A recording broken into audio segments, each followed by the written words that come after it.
harus ada satu terobosan dan juga kebijakan di mana kita tahu saat ini baik mahasiswa maupun pelajar yang sekolah di swasta boarding school, apalagi sepertimu kita tahu itu di bawah badan dayah yang selalu menerima APBA, harus ada toleransi ya, dalam hal memberikan keringanan terhadap pelajar dan juga mahasiswa.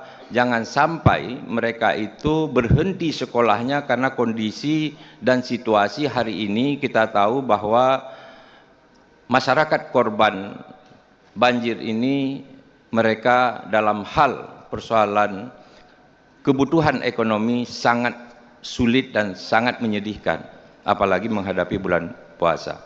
Kalau mungkin rekonstruksi bangunan, ya, saya pikir infrastruktur itu kalau tidak bisa dibangun tahun ini mungkin tahun depan bisa, tapi kalau rusak generasi gara-gara kita tidak peduli terhadap kebutuhan dan mereka berhenti sekolah, berhenti kuliah, sangat menyedihkan dan sulit untuk membangun kembali, apalagi kita lagi mengejar IPM di Nanggro Aceh Darussalam. Saya pikir ini menjadi perhatian dan menjadi catatan. Segera pemerintah Aceh harus mencari solusi supaya generasi muda baik itu pelajar maupun mahasiswa di Aceh itu tidak boleh terhambat, apalagi berhenti gara-gara memang karena musibah kemarin. Kita tahu orang tua mereka artinya dalam hari ini serba kesusahan.